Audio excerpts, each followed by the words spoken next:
say that they have the 60s feeling with the 90s sounds. Do you feel that your band is one of these groups, or how would you describe your own sound? We're probably like the sound of like AD 90, you know. We're kind of like the Stone Age. We bring back, you know, I don't know what it is. I guess the Cult's kind of like we bring back the Bronze Age, if anything else. It's probably about the closest I can get. I don't know. I mean, I'm hardly really aware of the 80s. The 80s, personally, to me, that didn't represent a lot. There wasn't any kind of revolution in rock music? I'm not one to look for a revolution. I mean, you know, there's a lot of people who really feel and believe that rock music should be about that kind of thing. Personally, I just buy records to listen to. Someone said in this show, I think it was Chris from Pet Shop Boys, that in America everything is like rock. If you order a beer, it's a big rock and roll event. Hey man, beer. And in Britain, it's not an issue. Rock is sort of in the background. What do you think? You have been touring in both places. I guess he's right. I guess that in England, rock and roll, heavy rock music is treated as something a little bit aside from the norms of music. I mean, if the Pet Shop Boys are considered normal, you know, I personally find them fairly abnormal.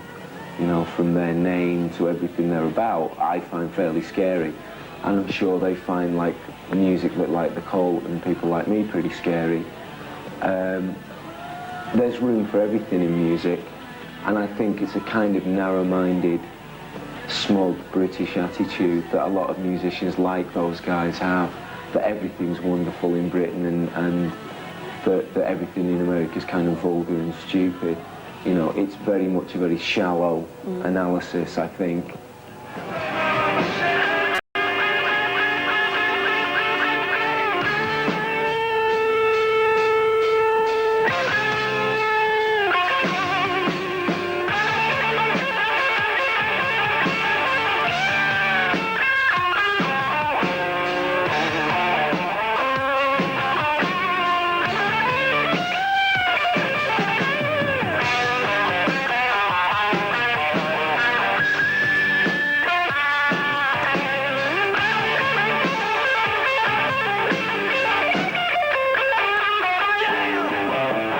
With us, we don't have a lot of cause to argue, because the Cult really came about because myself, Jamie and Ian had a certain desire to do a type of music back in 1983. We didn't really have the ability at that point, or really the knowledge, but all we knew was we didn't want to make the kind of music that we had been making in our previous groups. We wanted to get together and do something different.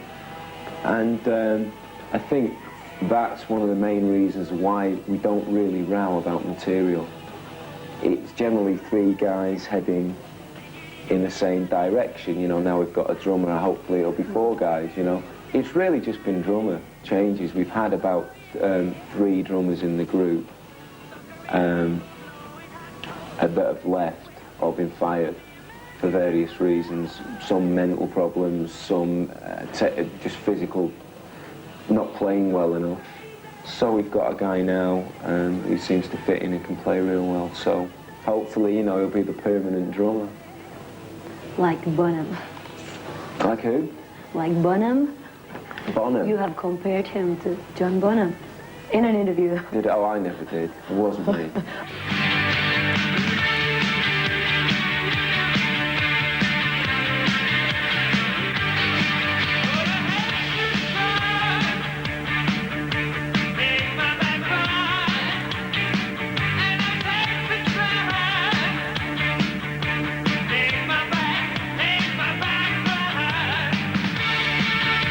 What has been the most difficult thing for your band? Has it been finding the right members, the right atmosphere, or the right following, maybe? Or has everything gone, like, upwards? The Cult, I'm trying to think. It's an interesting question. Nobody's really asked me before what's the most difficult thing. A hit single here and there wouldn't go amiss. You know, right now, to be totally honest, if we could get a big hit single in America, it would make our lives a lot easier, but it doesn't really mean that we're not achieving.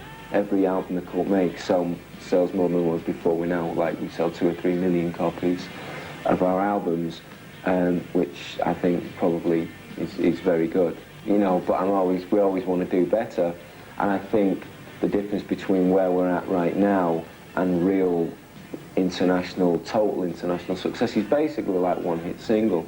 It's not a question of we need to write better songs, we need to change our image, we need to do this, that and the other.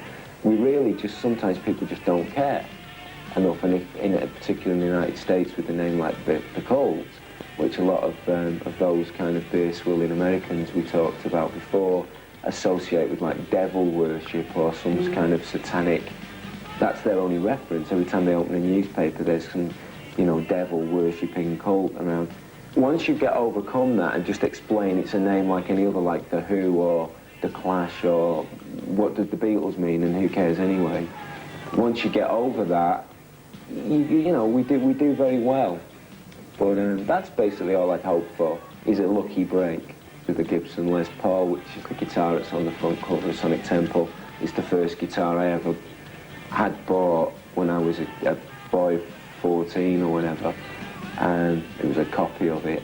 I've used Gretsch's, a lot of kids probably have seen in a lot of videos me using a big white guitar, which is a Gretsch White Falcon. I like Gretsch's. I still think some Gretsch guitars are good, not all of them. The rehearsal, for example, Vinnie Moore told that you can rehearse for hours every day. It's like very technical. Oh, some guys do. I mean, it's obvious you do not get to the level of technical expertise of, say, Yngwie or Anne Yngwie or, no, whoever, Joe Unpronounceable or, yeah, whoever, one of these guys. You don't get to that level without hours of studious practicing, but it's a newer thing. I mean, for me, guitar was a way out of doing things like that. It was a reason not to have piano lessons, and having to the disciplines of learning a classical instrument was, I didn't want to practice 5 hours a day. I wanted to go out and get drunk. And guitar was something that I kind of enjoyed, but it wasn't becoming like a religion. And a lot of these guys now, these young kids growing up, seem to think that if you spend 8 hours a day practicing guitar, it's going to make you a good guitarist. It's not. It's going to make you a technician.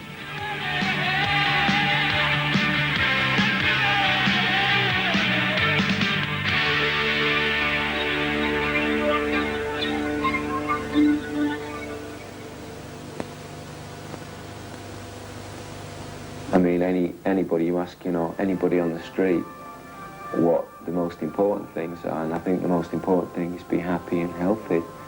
Forget rock and roll or forget anything.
If you could change one thing in rock and roll business, what would it be?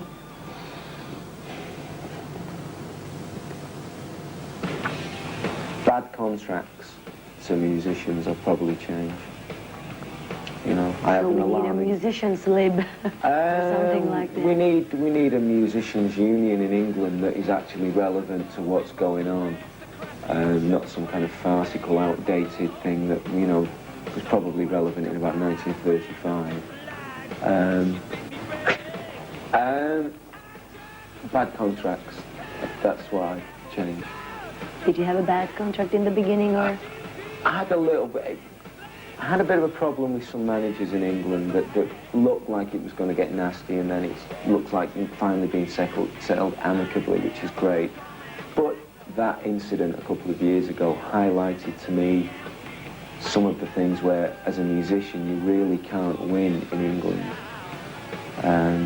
if you sign certain contracts. So that's a personal thing. I wouldn't sign another management-style contract in England. And knowing now what I've learned in the last 7-8 years, it's like, you know, not what I do. But, you know, there's a few bad contracts, you know.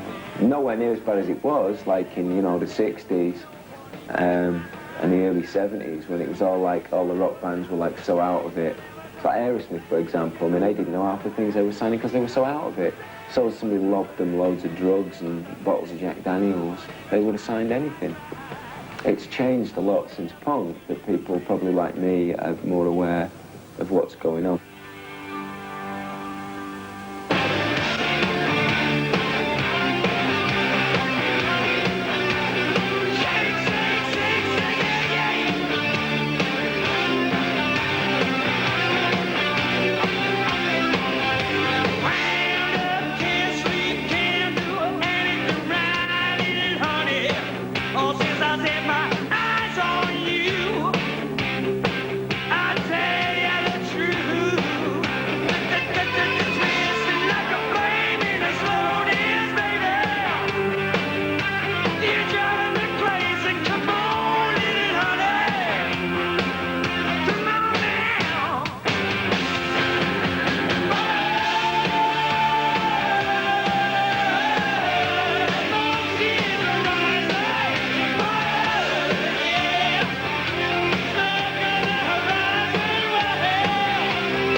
It's about a girl with a fiery temperament lyrically. That's what it's about.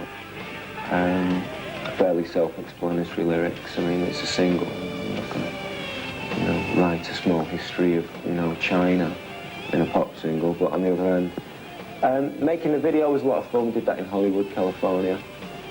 Had a good time.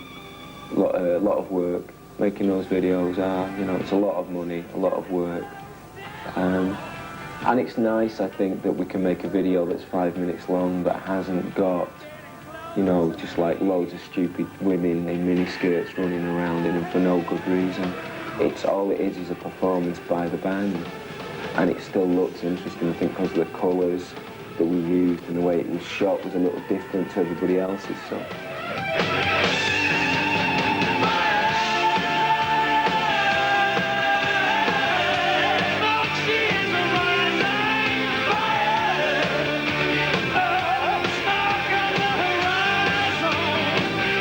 I filed the Beatles under, to me, what they meant to me, not a great deal. I was too young in the 60s. I mean, they'd stopped playing, you know, they'd broken up by the time I was even really... 69, I think. Yeah, I mean, I wasn't even out of short pants then, you know, I was only like 7 years old or something. You know. I look back on them like I look back on miniskirts and the Mini Cooper and Carnaby Street and a whole time that London seemed to be really vibrant. A really great period for the, you know, England and particularly London, and, you know, England won the World Cup, and I mean, I'm not the world's biggest, you know, Macca fan, but plus the Beatles are very funny and they come from Liverpool, which is near where I come from, so I've got to stick together with all the Northerners in England, and, you know, good for him, and I mean, you know, it's good to see the wife still there playing tambourine, you know.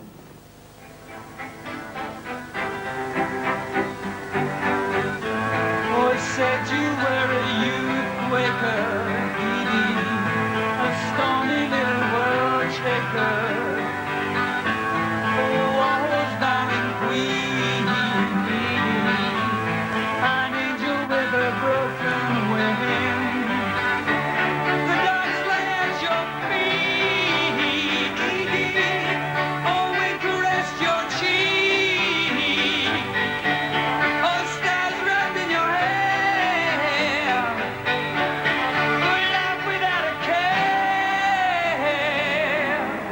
But you're not there.